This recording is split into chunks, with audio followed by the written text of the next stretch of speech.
نحمده ونستعينه ونستغفره ونؤمن به ونتوكل عليه ونعوذ بالله من شرور أنفسنا ومن سيئات أعمالنا من يهده الله فلا مضل له ومن يضلل فلا هادي له ونشهد أن لا إله إلا الله وحده لا شريك له أما بعد فقد قال الله تبارك وتعالى في كلامه المجيد وفرقانه الحميد أعوذ بالله من الشيطان الرجيم بسم الله الرحمن الرحيم وإذ يمكر بك الذين كفروا ليثبتوك أو يقتلوك أو يخرجوك ويمكرون ويمكر الله والله خير الماكرين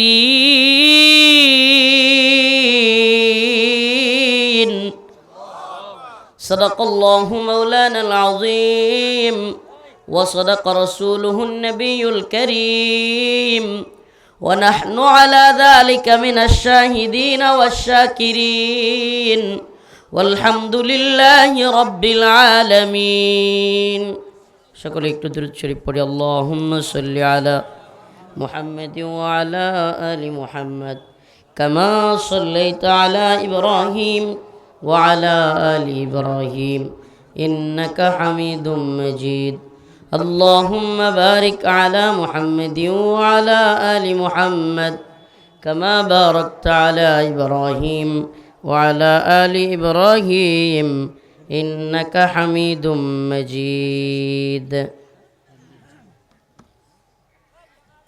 مدرسة دار القرآن جامع عائشة صديقة رضي الله عنها মহিলা মাদ্রাসা ও দুইটা মাদ্রাসা মাদ্রাসায়ে দারুল কোরআন ও জামি আয়েশা রাদিয়াল্লাহু আনহা মহিলা মাদ্রাসা বাহাম মোহনগঞ্জ নেত্রকোনার উদ্যোগে আয়োজিত আজকের এই ইসলামী সম্মেলনের সম্মানিত সভাপতি, সম্মানিত উলামায়ে কেরাম, মুরব্বিয়ানে ইজম, প্রিয় যুবক ভাইরা, স্নেহের ছোট ভাইরা, পর্দানিশীন শ্রদ্ধেয় মা ও বোনেরা, আল্লাহ রাব্বুল আলামিনের দরবারে লাখো কোটি শুকরিয়া যে মহান আল্লাহ তাআলা আপনাকে আমাকে কোরআন সুন্নাহ থেকে কিছু কথা বলবার এবং শুনবার জন্য এত সুন্দর ব্যবস্থাপনা মাদ্রাসায় জান্নাতের বাগানের পাশেই সুযোগ করে দিয়েছেন।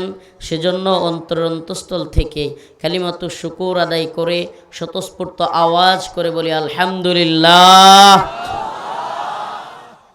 হে প্রিয় মুসলিম উম্মাহ, জাতি আজ এক ক্লান্তি লগ্ন পার করছে। অনেকেই এটা অনুধাবন করতে পারছে না। আসলে আমাদের প্রবলেমের জায়গাটা হলো, যেদিন আমার উপরে বিপদ আসে, যেদিন আমি ঝামেলায় পড়ি, সেদিন শুধুমাত্র আমি কান্না করি এবং আমি সজাগ হই, আমি দৌড়াদৌড়ি করি। যতদিন এই বাঙালি নিজের উপরে বিপদ না আসে, ততদিন অন্য কোথায় কি হয়ে গেল, ওই বিপদ আমার উপরেও আসছে কিনা, আসতেছে কিনা, এই খবর আমরা রাখি না, মনেও করি না। আরে তার উপরে হয়েছে আমার কি। কিন্তু এ দেশ 2000-এর উপরে, এই কয়েকটা দিন হইল মাত্র 2000-এর উপরে জীবন দেওয়ার বিনিময়ে আমরা একটা নতুন দেশ পাবো বলে আশা করেছিলাম। যেই দেশে এইভাবে ওপেন খুন খারাপি হবে না, যেই দেশে কোনো ধরনের লুটতরাজ, চাঁদাবাজি, টেন্ডারবাজি, দখলবাজি হবে না, কিংবা মানুষ নিরাপত্তাহীনতায় ভুগবে না। কিন্তু আমরা দেখতে পারলাম না, অল্প কিছুদিনের মধ্যেই আবারও সেই পুরনো শকুনেরা, পুরনো হায়েনারা আমাদের দেশে, আপনাদের দেশে থাবা বসানো শুরু করে দিছে। প্রিয় উপস্থিতি, দেখেন, আমাদের বিপদটা আমাদের আজ করতে হবে। প্রথমত আমি আপনাদেরকে বলি, বাংলাদেশের মূল সমস্যা আওয়ামী লীগ না, বাংলাদেশের মূল সমস্যা শেখ হাসিনা না। এই বাংলাদেশ কিংবা এদেশের ইসলামপন্থীদের মূল সমস্যা হলো ভারত। এইটা যে জাতি যত তাড়াতাড়ি বুঝবে সে জাতি তত তাড়াতাড়ি সফল হবে। যে লোক এখনো বুঝে না যে ভারত আমাদের শত্রু, এর চাইতে বড় বুকার গর্দভ পৃথিবীতে নাই। এজন্য মূল জায়গায় আমাদেরকে যেতে হবে। যে হাসিনা সরে গেছে, আওয়ামী লীগ সরে গেছে, কিন্তু এখনো পর্যন্ত যাদেরকে আওয়ামী লীগ চালাইতো, যারা আওয়ামী লীগকে চালাইতো, যারা হাসিনাকে চালাইতো, এরা সবাই রয়ে গেছে। ওই যারা কিনা এখনো পর্যন্ত গোলামির জিনজিরে পুরো বাংলাদেশকে আবদ্ধ রাখতে চায়, এখনো পর্যন্ত সেই হিন্দুত্ববাদীরা চড়ি ঘোরাচ্ছে। যারাই ওই স্পিকিং পাওয়ার হবে, যারাই ওই ভয়েস পাওয়ার হবে, যারা কিনা কাউকে পরোয়া করবে না, রাষ্ট্র, সরকার, পুলিশ, প্রশাসন, আওয়ামী লীগ, বিএনপি, এনসিপি, জামাত, হেফাজত কিংবা কোনো দলের গোলামি করবে না, সমস্ত দলমতের ঊর্ধ্বে উঠে দেশকে ভালোবেসে, ইসলামকে ভালোবেসে, বেপরোয়াভাবে, কোনো পরোয়াবিহীন আল্লাহর জন্য, দ্বীনের জন্য কথা বলবে কিংবা দেশের পক্ষে কথা বলবে, সেই মানুষগুলোই টার্গেটে পড়তেছে। কথাটা একটু ভালোভাবে বুঝবার চেষ্টা করেন। আমি যে আয়াতে কারিমা তিলাওয়াত করেছি সূরাতুল আনফালের 30 নম্বর আয়াত, সংক্ষিপ্ত সময় কথা বলবো, খুব লম্বা সময় দেওয়ার মতো সুযোগ নাই। খবর আসতেছে আমাদের প্রিয় ভাই উসমান হাদি হয়তো আমাদের মাঝ থেকে বিদায় নেওয়ার মতো অবস্থায়, হয়তোবা বিদায় নেয়ার খবরটাও লুকানো হচ্ছে কিনা। আমাদেরকে সিঙ্গাপুর থেকে ফোন দিয়ে বাংলাদেশের প্রধান উপদেষ্টাকে একটু আগে জানানো হয়েছে, হয়তো মিডিয়ার মাধ্যমে আপনারা অনেকে জানতে পারতেছেন। একটু আগেই সিঙ্গাপুরের পররাষ্ট্রমন্ত্রী জানিয়েছে। আমি এই কথাগুলো আজকের প্রোগ্রামে বলতাম না, হুজুর দোয়া চেয়েছেন, আমি এই কথাগুলো এই জন্য আপনাদেরকে বলছি যে সিরিয়ালটা উসমান হাদি দিয়েই শেষ না। এটা মনে রাখবেন। আমার ভাই আবেগে অনেক কথাগুলো বলে ফেলছে, রিয়েলিটি খুব খারাপ। আপনারা মোহনগঞ্জের লোক কখন যাবেন আমাকে ফিরাইতে, কখন ইয়া করবেন, কিংবা দেশের মানুষ কখন যাবে, এর আগে আমাদেরকে হয়তো শেষ করে দেওয়া হবে। রিয়েলিটি বাস্তবতা এত গভীরে এদের চক্রান্ত, যারাই কিনা ওভারটেক করতেছে। আপনি বুঝেন, আপনি মনে করবেন যে এত বড় শায়েক আছে, এত বড় আল্লামা, এত বড় দলের পীর, এত বড় দলের আমির, কিংবা এত বড় দলের লিডার, বিশাল বড় নেতা, বিশাল বড় শায়েক, অমুক তমুক, তাদেরকে কিছু করে না, তাই বাচ্চা পোলাপান গুলো কি বড় কিছু হয়ে গেছে গা। ভাই রিয়েলিটি হলো এই দেশের বড় নেতা, বড় লিডার, বড় পীর, বড় শায়েকগুলো ছাটোকারিতায় আবার এরাও বড়। আপনাদেরকে আমি বুঝাইতে পারবো না। তাদের লিঙ্ক ঠিক আছে, লিয়াজু ঠিক আছে, বড় নেতৃত্ব দিচ্ছে, বড় আসনে আছে, বড় ক্ষমতায় আছে, লিঙ্ক ঠিক আছে। কি লিঙ্কটা? কি গোলামি। লিঙ্কটা কি? ডিরেক্ট কথা, গোলামি। ইন্ডিয়ার গোলামি, আমেরিকার গোলামি, এক একজন এক এক দেশের গোলামি, এক এক দল এক এক দিকের গোলামি। যেই সমস্ত ছেলেগুলো কারো গোলামি করবে না, কারো কথার তোয়াক্কা করবে না, কাউকে পরোয়া করবে না, এক আল্লাহর জমিনে আল্লাহর পক্ষে কথা বলবে, দেশকে ভালোবাসবে, জাতিকে ভালোবাসবে, তারাই টার্গেটে পড়ে যাবে। তো এই জায়গায় আমাদের কথাগুলো একেবারে ক্লিয়ার। আমি আজকে ওলামায়ে কেরাম আছেন সচেতন, আমি মনে করি আপনারা সচেতন, যেহেতু থানা লেভেলের সদরের মানুষ বেশি, আপনারা এতটুকু সচেতনতা আমি আছে বলে মনে করি। আপনাদের খেয়াল থাকবার কথা, 2021 সাল, কত সাল? 2021 সাল 6 এপ্রিল রাত প্রায় 2টা আমাকে আমার বাড়ি থেকে তুলে নিল র্যাব। 6 এপ্রিল রাত 2টা, 8 তারিখ সম্ভবত রাত্রে তো তুলে নিল র্যাব সদস্যরা। আমাকে একজন গোয়েন্দা সংস্থার লোক জিজ্ঞেস করলো, হুজুর বলেন তো আপনারে কেন সবার আগে আনছি? কথাটা বুঝেন কিন্তু, খেয়াল করেন। আজকের বর্তমান পরিস্থিতির সাথে খুব অতপ্রথভাবে জড়িত এই বিষয়টা। আমাকে প্রশ্ন করলো, আমি একটু না বোঝার বান করে জিজ্ঞেস করলাম, আচ্ছা কি বিষয়টা কি বলেন তো একটু।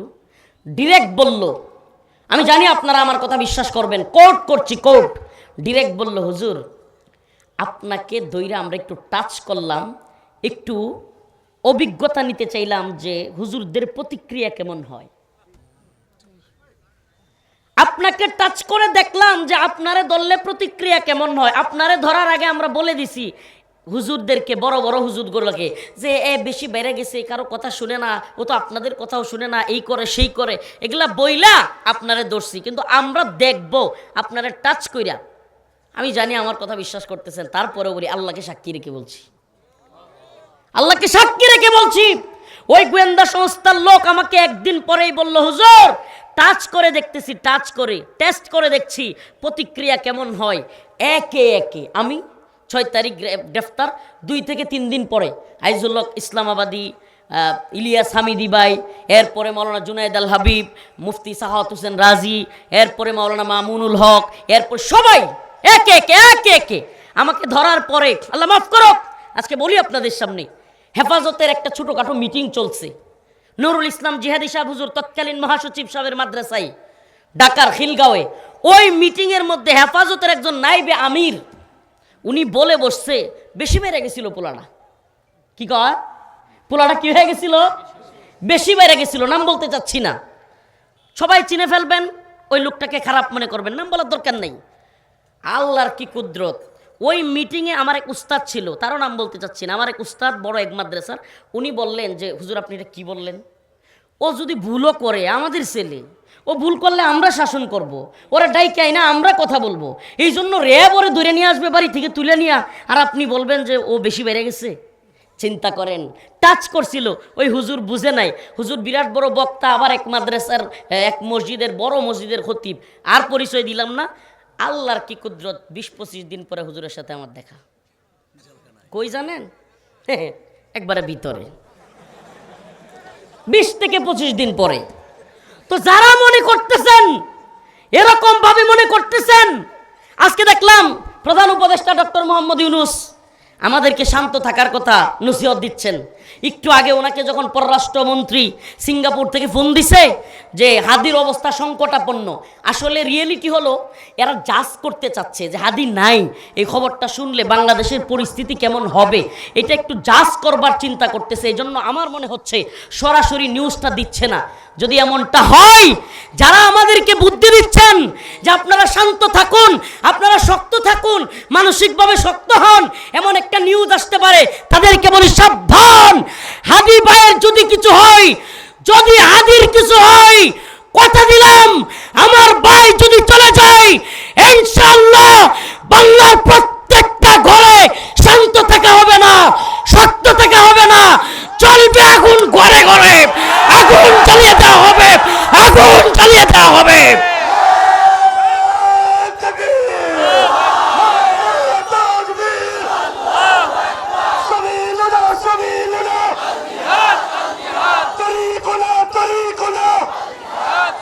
প্রধান উপদেষ্টা সহ সমস্ত উপদেষ্টাদেরকে বলবো, এই মিডিয়ার লোকেরা কোট করো, এখান থেকে বলে যাব হাদি যদি চলে যায় ভারতকে শত্রু রাষ্ট্র ঘোষণা করতে হবে, অন্যথায় উপদেষ্টাগুলোকে লজ্জা ফেলে দেওয়া হবে। বদমাইশদেরকে বলবো, কুত্তার দলকে বলবো, ভারতকে শত্রু রাষ্ট্র ঘোষণা করতে হবে, ভারতের দূতাবাস বাংলাদেশ থেকে হটিয়ে দিতে হবে, দূতাবাসের প্রত্যেকটা ইট আমরা খুলে নিয়ে আসবো। এদেশের তাওহীদবাদী যুবকদেরকে বলবো, যুবক তৈরি হও, জিহাদ এদেশে ফরজ আইন হয়ে যাচ্ছে, অচিরেই হিন্দুত্ববাদীদের বিরুদ্ধে ফতোয়া আসবে, উলামায়ে উম্মত মুজাহিদ উলামায়ে কেরাম ফতোয়া দিবে, ওই শায়েক আর ওই পেট আর পকেটের দান্দাবাজ মুফতিদের দিকে তাকায় থেকে লাভ নাই। ফতোয়া আসবে, ফতোয়া বড় শায়েকের দিকে তাকায় থাইকো না, যেগুলো আওয়ামী লীগের সময়ও ভালো ছিল, বিএনপির সময়ও ভালো, এখনো ভালো, এগুলো হলো পেট আর পকেটের দান্দাবাজ মৌলবী। ফতোয়া আসবে মর্দে মুজাহিদ আলমদের থেকে, আসার সাথে সাথে যার যা আছে তাই নিয়ে ভারতের বিরুদ্ধে নামতে হবে।